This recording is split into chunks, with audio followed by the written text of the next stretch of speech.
Father Christopher, thank you for joining us. It's a pleasure to have you on the Progeny podcast.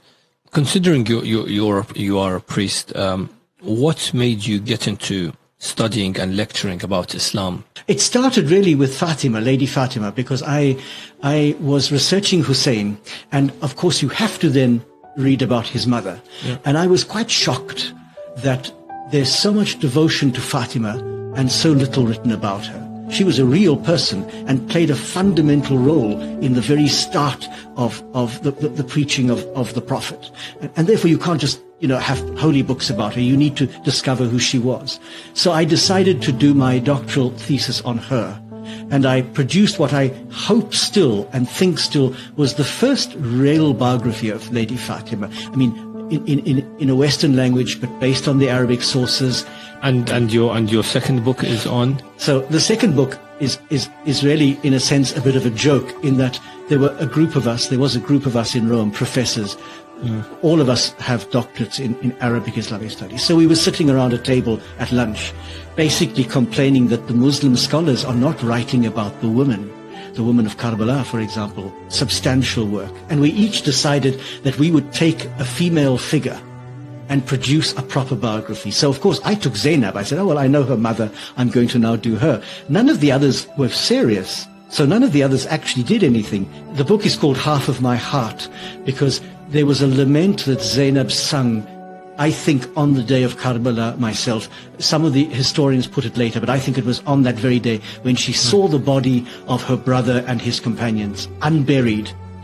And she refers to him as half of my heart, her brother Hussein. And I thought, half of my heart was the Fatima book, and now this is the second half, the Zainab book. Now, I don't have any heart left, I suppose, but I'm certainly going to tackle other issues. But Zainab is an extraordinary woman, and like Hussein, transcends all religious, political barriers. She is a universal ideal.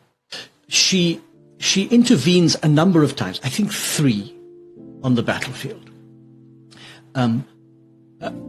And she's described, I go into quite a lot of detail because I'm very moved by this. She's described in the days leading up to Karbala as quite distressed. She hears the enemy army coming and she breaks down. She hears Al-Hussein making this lament about tomorrow so many will be dead, and she breaks down, saying that he's had a vision of his own grandfather saying, "You're coming to us," and she breaks down. So she's quite frail and fragile on the eve of the battle. But on the day of the battle, there's a remarkable change, and even the Sunni authors record that she looked like the sun rising as she came out onto the battlefield. And 3 times she walks out of the women's tents right into the middle of the fighting, one to intervene when her nephew is killed. So Ali, the oldest of Hussein's sons, is killed. A second time she comes out to chase after this little boy at Hussein's command, and she can't catch him. He's too fast for her because he wants to fight with his uncle. And a third time she comes out to challenge the men killing Al-Hussein. And it's this famous challenge where somebody as terrible as Umar bin Sa'd turns away and weeps because he's challenged by her and he knows that he's So in that sense, she is of great importance, but even more important after the battle because, and this is where I get into trouble, because she was for a short time the leader of the Ahlul Bayt. There's no doubt about that. Young Ali bin al-Hussein was much too sick to function immediately after the battle, and his life, in fact, is saved twice.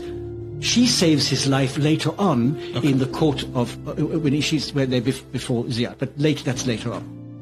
It's that period of days after Karbala, from the journey between Karbala to Kufa to the court of Yazid, to Damascus.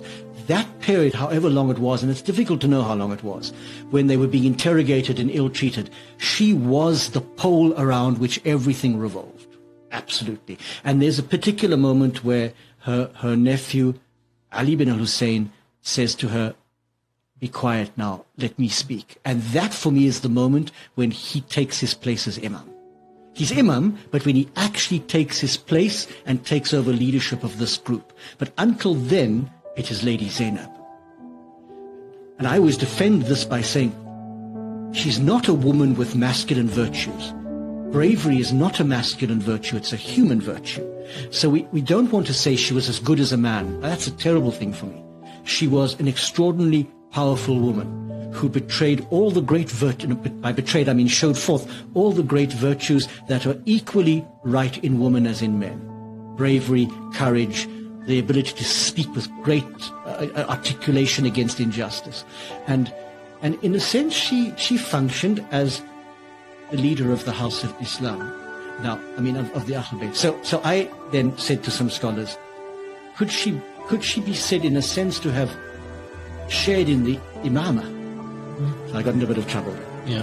And I understand. Yeah, because because the imamah is something more than that. But she certainly possessed some of the qualities that are crucial to imamah. She did.